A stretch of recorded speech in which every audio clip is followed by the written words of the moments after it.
All right. In today's lecture, we're going to talk about the United States Cold War policy in the 1970s.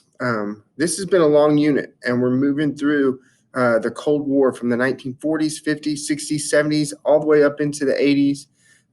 Today, we're focusing on the period towards the end and after the Vietnam War. If you think about where we've been, each president during the Cold War era has chosen to try to contain communism in different ways.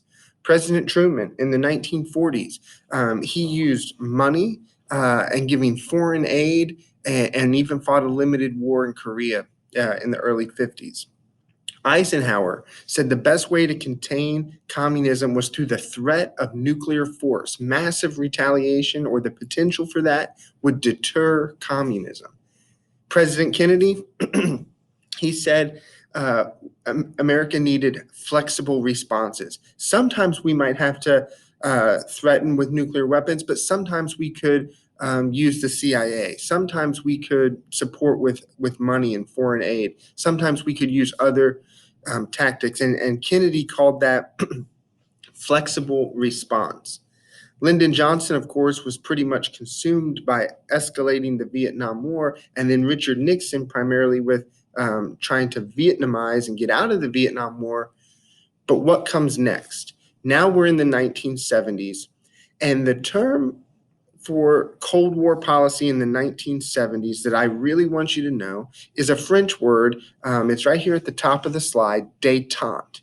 Détente means the easing or the relaxing of tensions.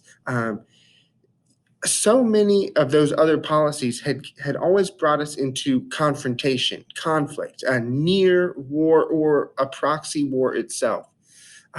What Nixon and other presidents in the 70s begin to do is say maybe there's a way that communism and American capitalism can coexist, can cooperate. Of course, with America being superior in influence, but cooperation and relaxed tension, détente. Here's how it happens. Nixon, in the early 1970s, begins to realize, right here in the middle of the slide, that Chinese communism and Soviet communism are not necessarily the same thing. America, throughout the Cold War, had been kind of blinded by this idea that communism was universal and that all communism was the same no matter where it was. And as a result, we maybe got engaged in places where we didn't fully understand all the factors at play. What Nixon begins to see is China and the Soviet Union don't really get along and, in fact, kind of feel threatened by one another. And so Nixon begins to play one against the other. This has several names. Sometimes it's called triangular diplomacy. Sometimes it's called realpolitik, the politics or the politics of the possible. But what Nixon realizes is that if he can get friendly or cooperative with China, the Soviet Union will get nervous and will maybe negotiate with us on things like Vietnam or nuclear weapons. On the same time, if the Soviet Union starts negotiating with us and we start being kind of warm and friendly towards them, then China might open up some of their population and some of their economy to American trade, and this could be a really good thing. Related but not the same is something sometimes called ping pong diplomacy.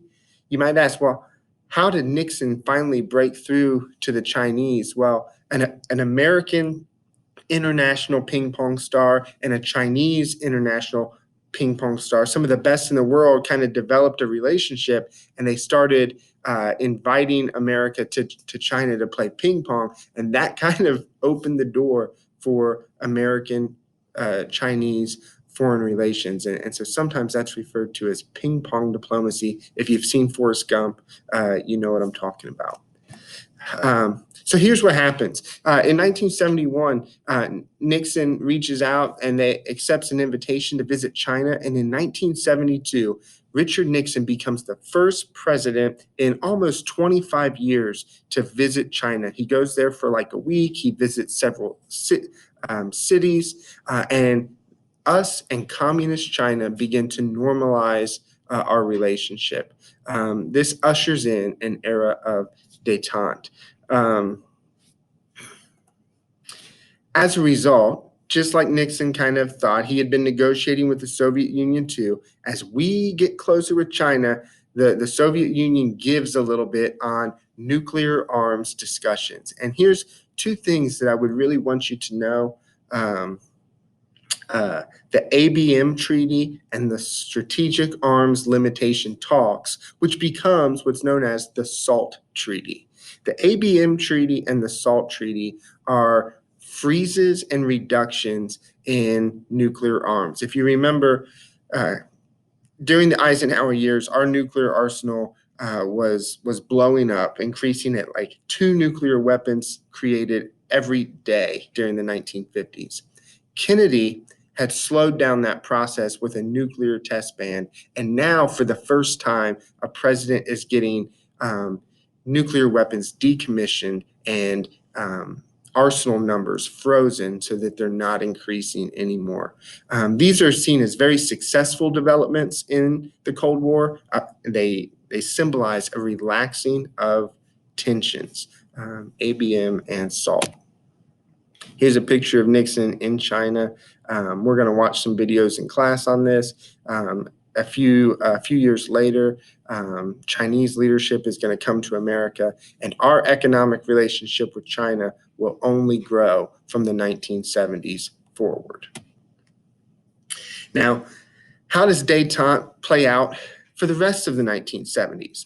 Nixon's successor, Ford, does some things with détente that we're not going to focus on for our class this year. But Jimmy Carter, who is president in the late 1970s, is going to struggle with détente. Trouble stalks Carter's foreign policy, and the Cold War reheats. Jimmy Carter wants to go back to the negotiating table with the Soviet Union and further reduce nuclear weapons. I think this is a good thing. I think Americans were living on edge. At this point, America had still had a nuclear, a good stockpile, and we're in a good place. However, there was opposition on both sides. Moscow, the Soviet Union, was meddling in the Middle East. I'll say more about that on the next slide. And conservative, hawkish Americans who wanted to be tough, we did not want to further limit our arsenal and allow the Soviet Union to take the lead in what we might call the arms race or the missile race. So Jimmy Carter is trying to do more détente. He's trying to do more nuclear arms reduction, but he's meeting opposition. Again, here's what happens. Jimmy Carter's agreements are known as SALT II, same as Nixon's, but kind of round two, SALT II. And in June 1979, Jimmy Carter meets with the Soviet leader, Leonid Brezhnev, and they meet in Vienna, and they agree and they sign a further arms reduction treaty. It's called SALT II.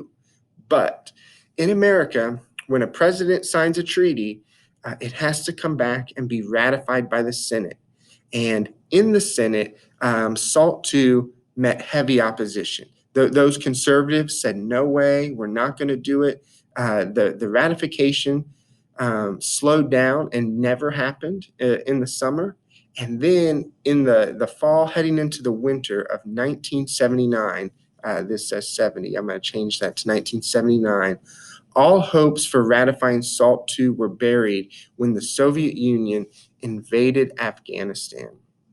Something that was going on in the Middle East, in Afghanistan in the late 1970s, was that a communist government had come to power, and there was a group of Afghanistan insurgents called the Mujahideen who were fighting to overthrow that communist government. Afghanistan essentially turns into the Soviet Union's version of Vietnam. In 1979, the Soviet Union invades Afghanistan in hopes to prop up and to defend the communist government against the Mujahideen, who were the insurgents fighting to take it down. This is kind of like the exact reverse of what America was trying to do in Vietnam. This invasion into the Middle East, this invasion into Afghanistan threatens the West. It buries any idea of SALT II ever being ratified. Side note, the groups that were part of that Mujahideen who were fighting against the communist government in Afghanistan, who were fighting against the Soviets, were groups like the Taliban and had people like Osama bin Laden. And the irony, or the twist of fate, is that in the 1980s, America is supporting those groups, giving them money, giving them weapons to fight against the communists. That Soviet Afghan war lasts for the entire decade of the 1980s. And in that process, America supports people who will eventually turn against us and be terrorists. Now, there are reasons that they turn and that our relationship breaks, but it's just one of those things where if you studied history, you'd say, well, here we were on one side, and many years later, it's going to be the opposite. And I think that's important to know. All right, that's it for today. This is 1970s Cold War policy. We need to know this word détente. We need to know about Nixon's triangular diplomacy, his visit to China, and how that brought about nuclear arms reduction, ABM, SALT I, and how Jimmy Carter tried to keep it going, but he couldn't. SALT II was a failure. All right. We'll talk about this more in class. For all my virtual students, thanks for watching, and I hope this helps. Talk to you later.